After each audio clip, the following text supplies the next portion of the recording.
Atentado consumado. Luego de ser atacado a balazos, el diputado federal Benito Aguas murió en Veracruz. Hoy sus amigos, familia y simpatizantes lo despidieron en cada pueblo de la región. Presidenta, gobernadora y compañeros legisladores lamentaron lo ocurrido. No deleguen. La presidenta Claudia Sheinbaum pidió a los gobernadores atender directamente las acciones de seguridad, asistiendo a las reuniones diarias y asumiendo su responsabilidad. Último informe judicial. La presidenta de la Corte, Norma Piña, dio su último informe de labores lamentando el propósito de la reforma al Poder Judicial. Magistrados electorales le hicieron vacío y ministras pro 4T le hicieron el feo.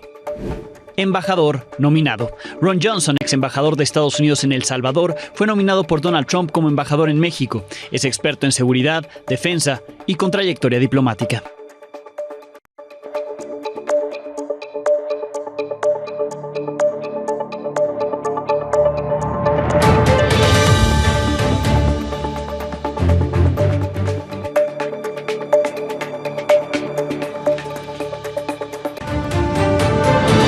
Buenas noches. El diputado federal por el Partido Verde, Benito Aguas, no sobrevivió al atentado que sufrió anoche. Hasta ahora, lo que se sabe es que el legislador y un acompañante identificado como Agustín Linares estaban afuera de una casa en Songolica cuando se acercaron dos hombres en una moto y ahí les dispararon.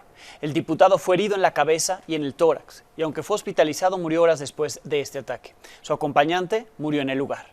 Los responsables huyeron. El gobierno de Veracruz dijo que no se tienen reportes de amenazas contra el legislador que fue asesinado.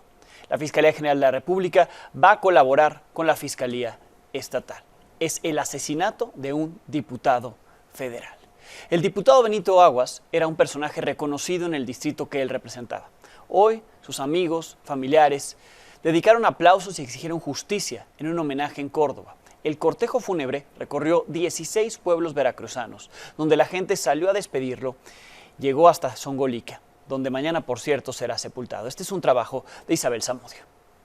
Quiero agradecerles a todos las muestras de cariño que han tenido con Benito. Solo son signo de todo lo que él cosechó. Hoy me deja un gran vacío, porque aparte de ser un excelente hombre, siempre fue un excelente esposo, padre. Ténganlo presente, yo sé que él los lleva en su corazón.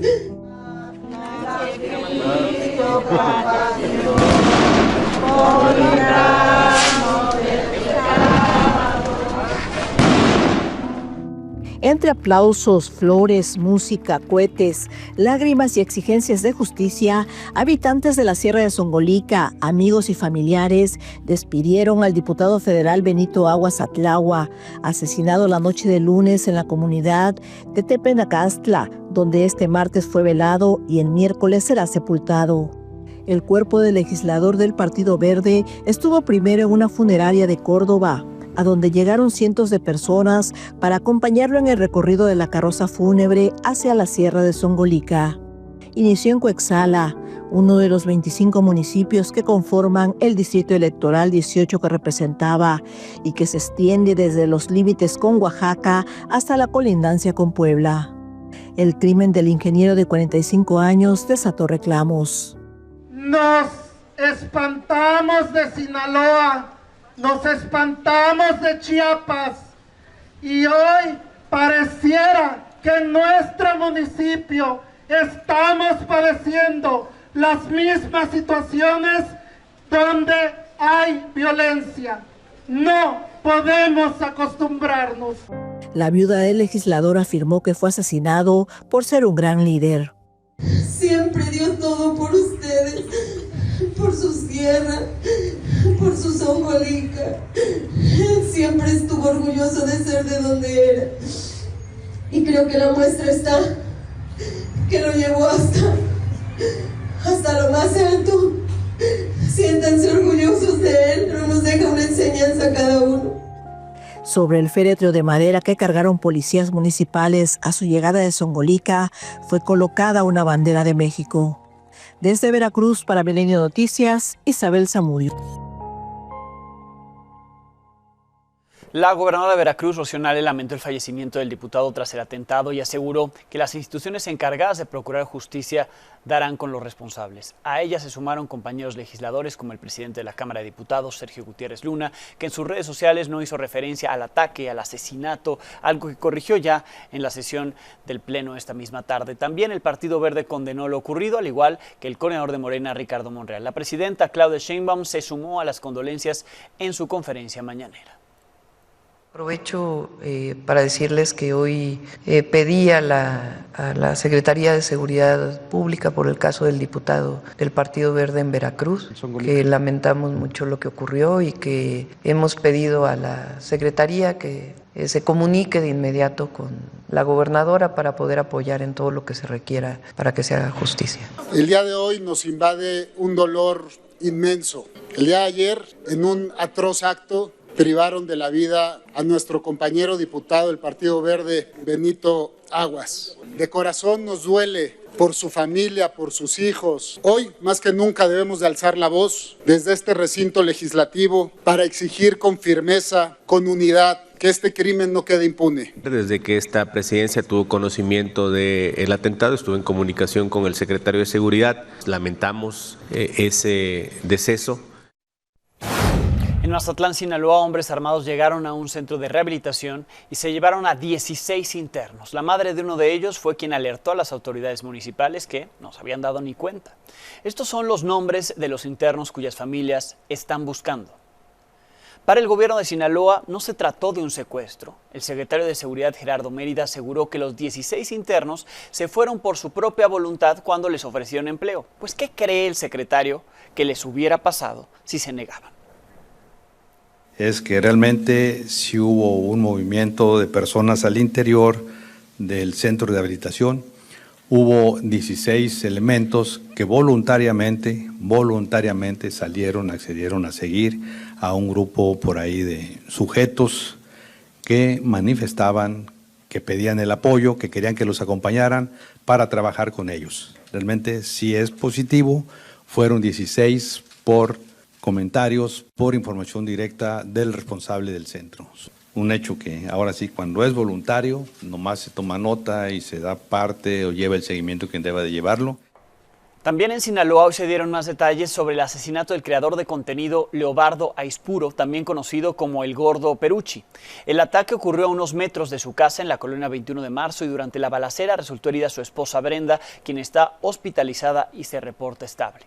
Además se divulgó esta fotografía en la que Leobardo Aispuro aparece con Néstor Isidro Salas el Nini, Jorge Humberto Figueroa el Perris y Mario Alexander Gámez el Pilli, quien fue detenido el 20 de septiembre, los demás integrantes de alguna de las facciones del cártel de Sinaloa. Horas antes de su asesinato, Leobardo Aispuro subió un video en el que dijo que tenía desconectadas las cámaras de seguridad de su propiedad por la petición que hicieron grupos criminales a los ciudadanos hace algunas semanas. Aquí en Culiacán anduvo un rumor que quitaran sus cámaras o que las desconectaran para que no anduvieran subiendo videos. Entonces yo no las quité, pero las tengo desconectadas, pues entonces no puedo ver a qué hora fue, tampoco puedo ver quién fue, no puedo ver nada. Lo que sí le puedo decir que por esta calle pues sí pasa muchas personas, ¿cómo les diré? Tazos dorados, para que no se escuche feo, pues. Y parece que les avisa con este video, pues ahí informa que desconectó sus cámaras y más tarde lo matan justo ahí, donde ya no había cámaras que documentaran el asesinato. La ola de violencia en Sinaloa ha provocado el desplazamiento forzado de familias enteras. Dejaron abandonadas sus propiedades. Mi compañero Jorge Martínez recorrió la zona rural y urbana de Culiacán, donde lo que se ve es una zona completamente abandonada, con casas y negocios quemados.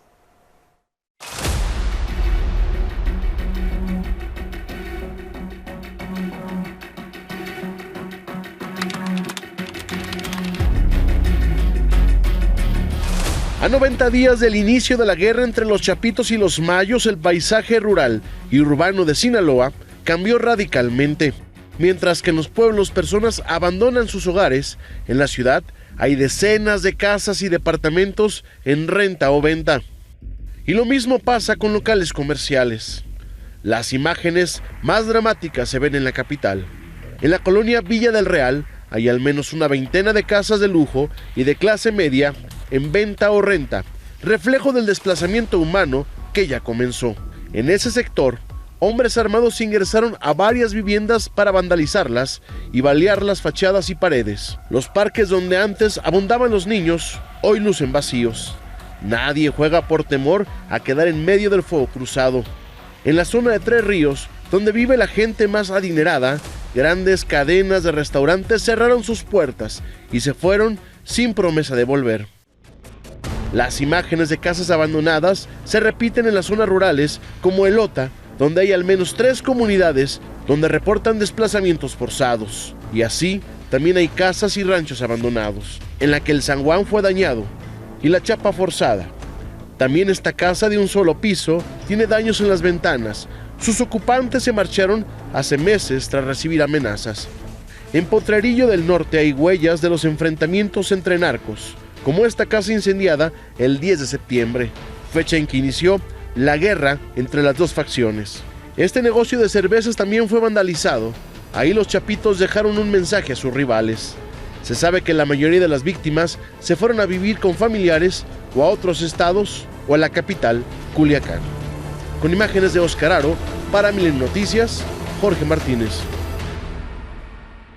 En este contexto, hoy fuerzas federales detuvieron a 2 integrantes de una célula de los Chapitos que supuestamente planeaba atacar edificios públicos con explosivos en el municipio de El Dorado. Se trata de Paul Alexander Martínez y Carla Alejandra Arámbula, quienes supuestamente se encargaban de apoyar a un grupo de sicarios con armas y drogas. Ambos cuentan con órdenes de aprehensión por delitos contra la salud y delincuencia organizada y hasta junio de este año estaban bajo el mando de Raúl Carrasco Lechuga, conocido como El Chore. Es uno de los organizadores del segundo Culiacanazo, ocurrido en enero del año 2023. A una semana del decomiso histórico de fentanilo en ese estado, Sinaloa, Milenio confirmó que la droga asegurada el 3 de diciembre pertenecía a Fausto Isidro Mesa, el líder de un grupo criminal conocido como el Cártel de Guasave. La información es de Oscar Valderas.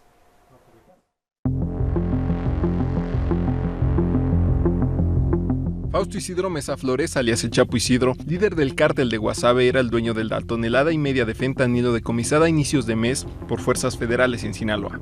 Tiene 42 años y 7 los ha vivido con una recompensa de $5 millones a quien dé información para arrestarlo. El 10 de julio de 2014, este criminal saltó a la fama tras luchar 2 días seguidos contra marinos en Guasave y Sinaloa de Leiva, en una zona serrana de cultivos de marihuana y amapola. Las balas no pararon hasta que fue detenido su guardaespaldas Miguel Ángel Pacheco Samaniego mientras él escapaba. El Chapo Isidro comenzó su carrera como pistolero de Amado Carrillo Fuentes, líder del Cártel de Juárez, y tras su muerte se alineó con Alfredo Beltrán Leiva, el Mochomo, en Ciudad Obregón, Sonora, pasaje de drogas, armas y migrantes. Además, se sabe que con la ruptura de la Federación de Sinaloa, Mesa se quedó del lado de los Beltrán y que hizo alianzas con otras organizaciones criminales como los Mazatlecos. E incluso fundó un par, los Tortilleros y los H. Sin embargo, en algún momento se independizó de los hermanos Beltrán Leiva y lanzó el Cártel de Guasave, primero al norte de Sinaloa y poco a poco se expandió a otras ciudades costeras. Es un cártel que se ha aprovechado del desgaste del Cártel de Sinaloa causado por la guerra entre los Chapitos y la Malliza y el Cártel del Guano a cargo de Aureliano Guzmán, hermano del Chapo. Fuentes federales lo identifican como un tipo listo y estratégico que se limita a observar cómo los Chapitos y a la gente del Mayo destruyen Culiacán, esperando hacer su entrada triunfal cuando ambos bandos estén desgastados. El histórico aseguramiento de los 20 millones de dosis de fentanilo, valuados en $400 millones, refleja el poderío del Cártel de Guasave. Mesa Flores se casó con Araceli Chan Insunza. Según reportes federales, los Insunza, ganaderos de Sinaloa y Durango, prestaban sus propiedades a los líderes del Cártel de Sinaloa para que se escondieran. Sus ranchos eran conocidos como las Posadas Insunza. Poco después entraron al negocio de lleno. Pedro Insunza Noriega, alias el Sagitario, recibía cargamentos de metanfetamina de los Beltrán Leiva para ser entregados en Estados Unidos. Después su hijo, Pedro Insunza Coronel, el Pájaro, comenzó a traficar fentanilo junto al Chapo Isidro. Desde entonces han enviado toneladas de fentanilo desde Los Mochis y Ahome a estados como California, Arizona y Nuevo México. Su cocinero predilecto era Adrián Cebrero Pereira, alias El Gallero, detenido en el operativo de inicios de diciembre. Con información de Oscar Valderas, Milenio Noticias. La La ola de violencia de Sinaloa también incluye el robo de vehículos. Se los roban los grupos criminales para utilizarlos. Se los roban a la ciudadanía. En este contexto, autoridades de Colorado, en Estados Unidos, informaron que buscan al líder de una banda criminal dedicado a robar camionetas de lujo en la ciudad de Denver y después se las vende al cártel de Sinaloa en México. Se trata de Joaquín Orozco Ponce, alias Adrián Trocas, quien podría estar escondido en territorio mexicano. Según las investigaciones, este sujeto dirigía una sofisticada banda de al menos 17 integrantes, ahí en su pantalla, que se encargaba de reprogramar las llaves de las camionetas para después arrancarlas y trasladarlas a México con la colaboración de distintos integrantes. De acuerdo con la acusación, esta banda robaba las camionetas en Denver, después las llevaba a Nuevo México, también a Texas y de ahí a lugares como Ciudad Juárez y Parral, Chihuahua. En la acusación también se detalla que en muchas ocasiones las camionetas eran cambiadas por cocaína, metanfetamina y hasta armas. The evidence gathered throughout the course of this investigation revealed the sophistication, coordination, and operational capabilities of this group. It is something akin to what we might see in a Hollywood movie. This network targeted vehicles here in the Denver metro area, which were desired by Mexico-based drug trafficking organizations, which could best be modified to support ballistic armor, as well as be mounted with high-caliber munitions and firearms. Relates to gathering information from Mexico, HSI and I know DEA, we both have offices that are stationed in Mexico, so we will work with our counterparts, both DEA and HSI, in those different cities. En más información de México, la presidenta Claudia Sheinbaum encabezó en Acapulco, Guerrero, la sesión ordinaria del Consejo Nacional de Seguridad. Estuvo acompañada de los secretarios del Gabinete de Seguridad, también estuvo el fiscal general Alejandro Gertz Manero, 30 gobernadores con excepción de Lorena Cuellar de Tlaxcala y Manolo Jiménez de Coahuila. Ahí la presidenta dirigió un mensaje donde pidió a los gobernadores no delegar su responsabilidad y atender diariamente las reuniones en la materia. Así lo dijo. Atiendan diario el Gabinete de Seguridad. Si la autoridad que ha sido elegida por el pueblo no atiende personalmente el gabinete todos los días, es difícil coordinar a todas las fuerzas. Y no hay nadie mejor que ustedes que conozca su estado. Y para eso están todas las fuerzas federales, para apoyarles, ayudar y además hacer lo propio. Pero las y los gobernadores deben de asumir esa responsabilidad. Ahí donde no se atiende, siempre hay problemas. Con todo respeto, ahí donde el gobernador o gobernadora está al frente, se nota. Hay que estar diario. Un respetuoso mensaje, consejo de una abuelita, presidenta de la República.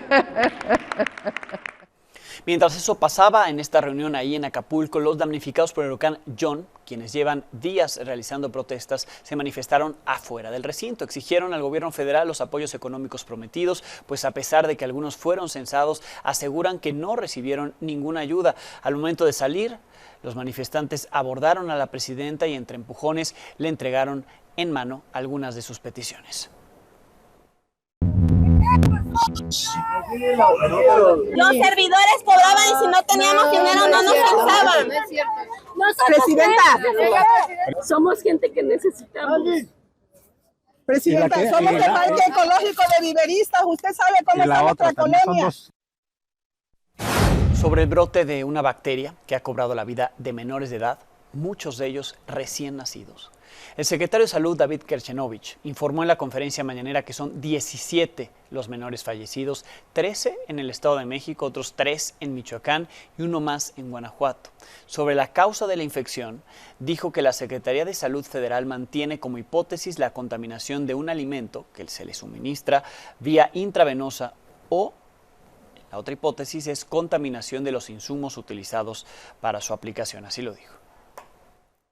La búsqueda se hizo en todo el país, dando como resultado la detección de otros posibles brotes con características similares al Estado de México, que están todavía en investigación.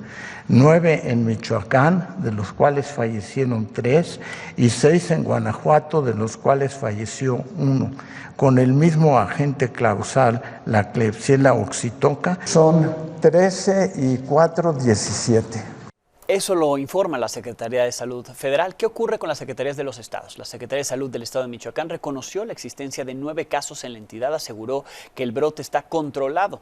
No sé cómo, pero dicen que está controlado.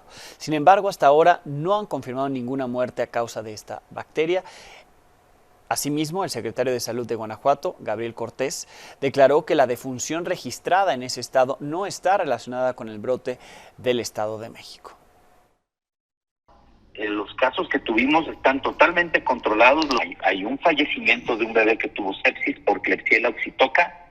Sí, relacionada con los casos del Estado de México, no. Como hay defunciones prácticamente todos los días y desafortunadamente todos los días de bebés que nacen con un grado de prematurez importante. La ministra presidenta de la Suprema Corte de Justicia de la Nación, Norma Piña, rindió su último informe al frente del Poder Judicial. No asistió la presidenta Claudia Sheinbaum, en su lugar fue el subsecretario de Gobernación, César Yáñez. Además de lo realizado en su gestión, señaló los ataques y las amenazas por parte del gobierno federal para justificar la reforma judicial. Al final se le brindó un aplauso general, pero se abstuvieron, sobre todo algunos allegados de la 4T. Los derechos humanos están en riesgo permanente cuando el poder no puede ser contenido, frenado y controlado. Uno de los propósitos de un poder judicial independiente es precisamente proteger los derechos humanos y ser un contrapeso al poder que podría amenazar tales derechos. Indudablemente, la reforma judicial presenta enormes retos, pero no solo para las personas juzgadoras, sino para todo México. Las y los ministros que votamos en contra de lo que el gobierno percibió como contrario a su proyecto político, fuimos acusados de traidores, corruptos, aliados de minorías rapaces y de delincuencia organizada y de cuello blanco. Todo ello por ejercer nuestra función como jueces y juezas constitucionales y de cara a la sociedad. ¿Dónde están las propuestas para remediar los profundos problemas de las instituciones policiales y las fiscalías, así como la atención a los millones de víctimas? La congruencia, la ética, el trabajo, la perseverancia, la excelencia, la dignidad son y serán la mejor carta de presentación ante el escrutinio de la historia. Muchas gracias.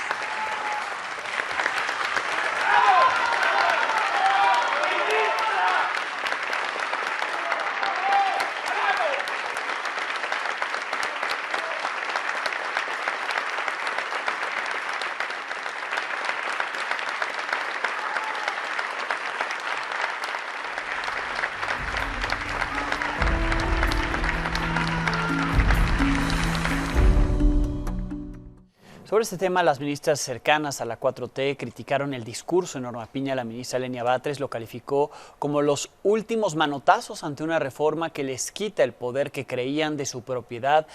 Dijo que en su discurso la presidenta de la Corte no dio ninguna información de acciones jurisdiccionales, mientras que la ministra Yasmín Esquivel dijo que más que un informe fue un listado de reclamos y un muro de lamentaciones, y que su falta de entendimiento, refiriéndose a Norma Piña, fue lo que llevó a la crisis en el Poder Judicial. Sobre la elección de jueces, magistrados y ministros del próximo año, el presidente del Senado, Gerardo Fernández Noroña, informó que se dará una prórroga para las personas juzgadoras que en un principio no quisieron participar en la elección, pero que ya se arrepintieron. Según él, algunos ya se arrepintieron. Esto dijo.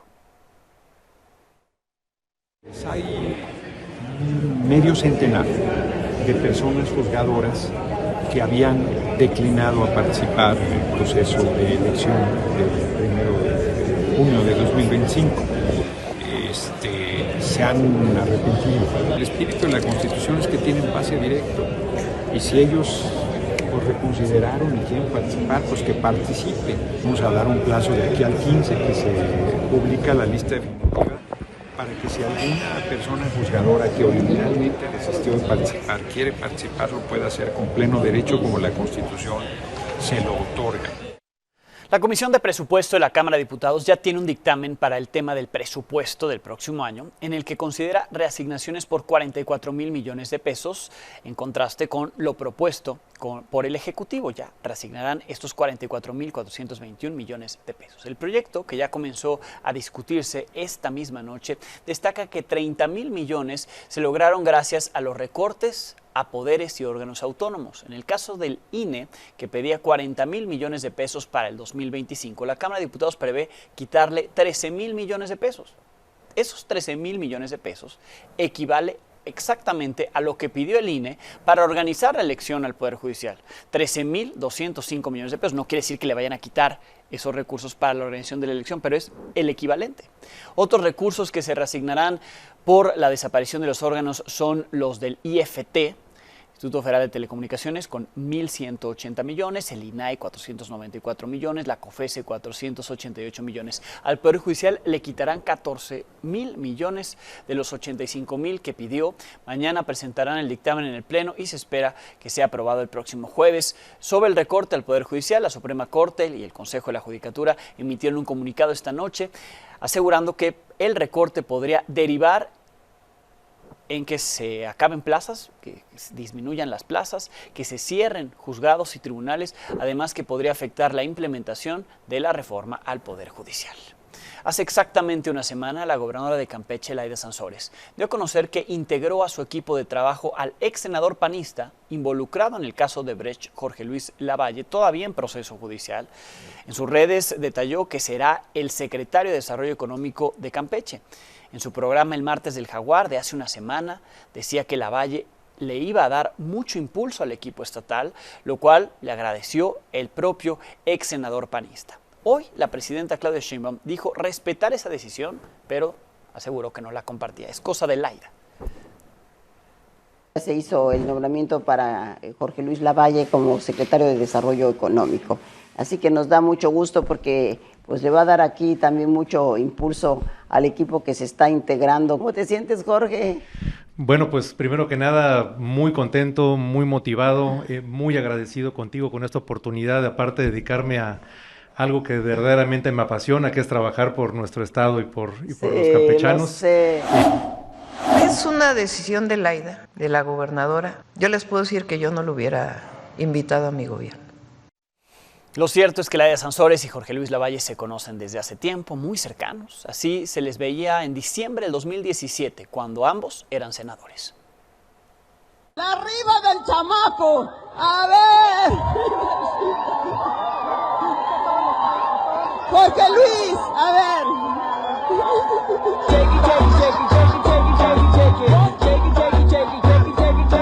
¿Cómo es? Dame una vueltita otra vez. Oye, mijo, ¿y tú qué haces en el Senado? Y ya se lo llevó a Campeche. Hoy la presidenta Claudia Sheinbaum hizo un recordatorio a todos los servidores públicos de la carta que les envió al día siguiente de rendir protesta. Servir al país y no servirse a ellos mismos. Lo tuvo que hacer luego de que el periodista Claudio Ochoa exhibió que el ex jefe de oficina de la Cancillería, Martín Borrego, utilizó un recinto cultural, el Museo de Arte de la Ciudad de México, el MUNAL, para realizar la recepción de su boda el 4 de octubre pasado, mintiendo sobre el motivo del evento e intentar disfrazarlo como una celebración de los 89 años de relaciones diplomáticas entre México y Rumania, pues su esposo es el segundo al mando de la embajada de ese país en México. Borrego presentó hoy su renuncia al cargo que tenía en la Secretaría del Medio Ambiente. La secretaria Alicia Bárcena, su jefa tanto en Cancillería como en Semarnat actualmente, invitada y asistente a esa recepción del 4 de octubre, emitió un comunicado donde aseguró desconocer la manera en que se solicitó este recinto y por ello aseguró que ella fue la que solicitó la renuncia de Borrego. Nuestro horizonte será predicar con el ejemplo, a través de un gobierno honesto, honrado y austero, pues servimos a la patria y no debemos servirnos de ella. Como servidoras y servidores públicos, confío en que estarán a la altura de las expectativas del pueblo. La corrupción es inaceptable en la Cuarta Transformación. Todos tenemos que poner el ejemplo. El próximo presidente de Estados Unidos, Donald Trump, designó a Ronald Ron Johnson, como nuevo embajador estadounidense en México. Lo nominó. A través de su red social dio a conocer esta decisión, reconoció que estará trabajando en estrecha colaboración con el candidato a secretario de Estado Marco Rubio. Recordó que durante su primer mandato, Ron se desempeñó como embajador de Estados Unidos en El Salvador, donde trabajó con las autoridades de ese país para reducir los crímenes violentos y la migración. Por cierto, fue premiado en al menos 3 ocasiones por su servicio diplomático sin haber tenido una carrera en diplomacia. Trump cerró este anuncio diciendo que junto a Ron Johnson pondrán fin a los delitos cometidos por migrantes, detendrán el flujo de fentanilo y otras drogas.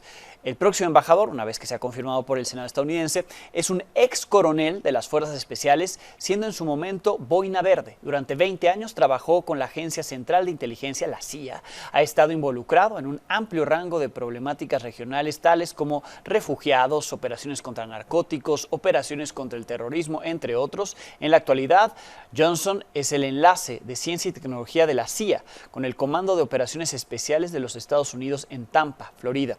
Ahora prepara las maletas para venir a México, insisto, una vez que lo confirme el Senado estadounidense. Hace unas semanas le presenté el testimonio de Fernando y Elsa, un matrimonio mexicano que tenía la esperanza de que ganaran los demócratas, pero ganó Donald Trump. Alicia Mireles nos cuenta lo que están esperando en Utah. Días antes de las elecciones presidenciales del pasado 5 de noviembre aquí en Estados Unidos, platicamos con Elsa y con Fernando, un matrimonio mexicano que después de 23 años de vivir sin un estatus legal en este país, por fin podrán empezar los trámites para obtener su residencia. En aquel entonces nos comentaban que tenían mucha esperanza de que ganaran los demócratas para que así su proceso pues no se viera afectado. Pero ahora, a un mes del triunfo del republicano Donald Trump, el panorama se ha llenado de incertidumbre para ellos. Me siento decepcionado de que haya ganado Trump. Que estábamos esperando y deseando que no sucediera. Entonces, no sorprendida, me gustaría pensar que hubiera sido diferente. Las constantes advertencias de Donald Trump hacia los inmigrantes indocumentados dejan en vilo a personas como este matrimonio mexicano que solo está a la espera de conocer esas medidas para saber si resultarán afectados. Tenemos todo listo para meter todos los requisitos, los papeles que se tienen que hacer, pero hasta ahorita todo sigue en pie. Siempre con la incertidumbre de que pueda suceder algo, porque las actuaciones de Trump son muy radicales, muy extremistas. Esta familia mexicana vive en Utah, donde el gobernador Spencer Cox, republicano reelecto el pasado 5 de noviembre, anunció que apoyará por completo el plan de Trump de deportaciones masivas a inmigrantes con récord criminal. Y aunque esto sí pone nerviosos a Elsa y a Fernando, no están del todo en contra de la idea. Si hay de dónde agarrarse para que ellos tengan una excusa de deportar gente, gracias a Dios nosotros no estamos en ese paquete. Va a estar bastante difícil, obviamente, andar en las calles, en los trabajos. Y ellos aseguran que, tras 23 años viviendo en Estados Unidos, cuidándose por no tener papeles, ya están curados de espanto y podrán sortear tranquilamente las amenazas de Trump. Sí me siento con la confianza de que todavía podemos arreglar nuestra situación. Para Milenio Noticias, Alicia Mireles.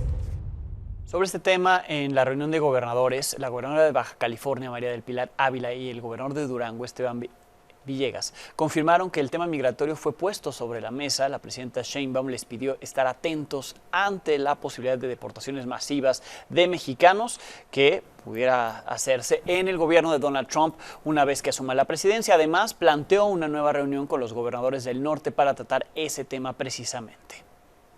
La noticia del derrocamiento de Bashar al-Assad allá en Siria desató júbilo en las calles de Damasco, como ayer se lo mostramos, mientras rebeldes y civiles saquean el Palacio Presidencial. También mostraron cómo es que ocurrían las torturas, cómo estaban detenidas las personas. Este es el contraste entre los lujos de Bashar al-Assad y la manera en que tenían encerradas a las personas.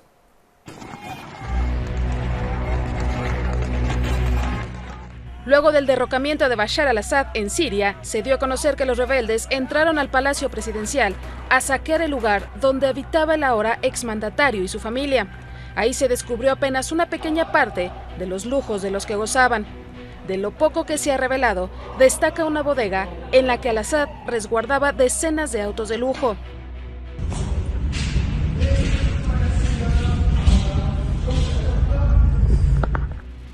Por otro lado, la realidad siria. Decenas de personas tomaron la tristemente célebre prisión Zetnaya, cerca de Damasco, en busca de sus familiares. Ahí habitaban la mayoría de opositores al régimen de al-Assad. Se encontraron personas que habían estado encarceladas desde que comenzó la guerra civil, en 2011, o incluso más tiempo. Según Amnistía, Zetnaya contaba con 2 edificios principales, con capacidad para albergar entre 10.000 y 20.000 presos. Los detenidos estaban separados en función de su estatus.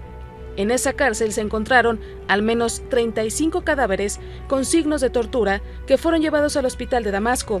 Y ahí, usando solo la luz de sus teléfonos celulares, hombres y mujeres examinaron los cuerpos desfigurados en busca de señales de sus familiares que habían desaparecido.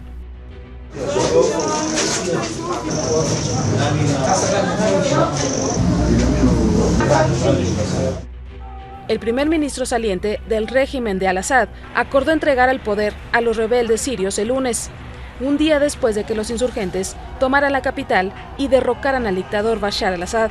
Pero el futuro del país devastado por la guerra sigue siendo incierto. Los rebeldes sirios anunciaron que pronto anunciarán una lista de altos funcionarios del régimen buscados por torturas. Para Milenio Noticias, Ana Luisa Ruiz Hurtado. Seguimos presentando lo que vimos y documentamos allá en El Salvador. Esto es parte de una noche en la prisión de Bukele. Hoy le presento parte de lo que ocurre dentro del módulo donde están las celdas de los internos.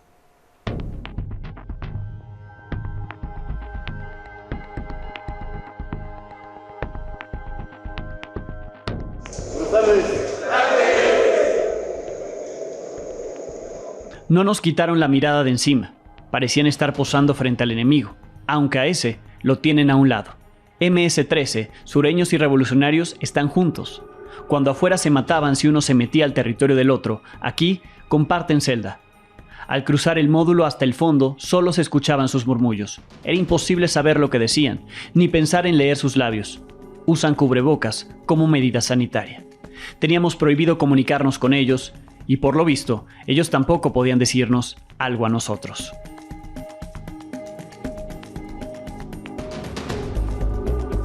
Esto es el módulo 4. Cada módulo consta de 34 celdas. Su capacidad es entre 80 y 100 privados de libertad por celda. El monitoreo es constante 7/24, además de los dispositivos electrónicos que nosotros tenemos que nos ayudan a tener control en tiempo real de cada una de las actividades que se desarrollan acá. El director del penal mostró cómo en ese momento los que necesitaban atención médica estaban en sus consultas. Sus audiencias judiciales son aquí, son a través de videoconferencia, a través de videollamadas, se sientan de este lado, se conectan a las audiencias, tienen el contacto con el juez y también, si el juez lo permite, aquí es donde tendrían contacto con sus abogados, con su defensa. Acá contamos también con celdas de aislamiento. Al interior, ustedes pueden observar, solo existe una plancha de cemento, la pila, el agua y el sanitario. No existe luz artificial, es completamente puro. Solo tenemos un pequeño orificio donde es la pequeña ventilación. Eso es el contexto de una celda de aislamiento. Volvimos a la hora de la cena, al caer la noche. El menú no cambia, pues el pollo y la carne son lujo para muchas familias salvadoreñas. Y de acuerdo a lo que ordenó el presidente, en prisión nadie come mejor que en las calles. Vemos cómo se colocan esos toppers. Al interior de ellos es la misma ración de comida para todos los internos. Uno a uno va pasando por el mismo. Y vienen también en bebida. La bebida en este caso es un atole que les dieron para esta noche.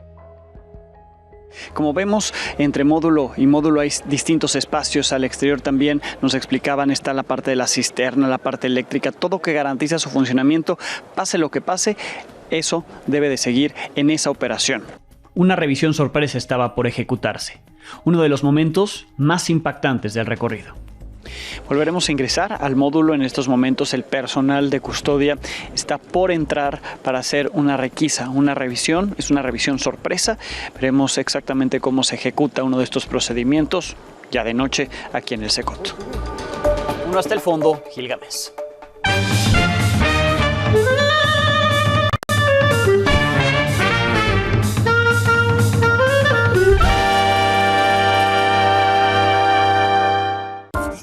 Gil quisiera olvidarlo, pero no es posible. Corría el mes de febrero de 2021 y la pandemia alcanzaba en México y el mundo una cúspide de contagios, tragedia y descontrol. El entonces presidente de México, Andrés Manuel López Obrador, prometió que México tendría su propia vacuna contra el COVID.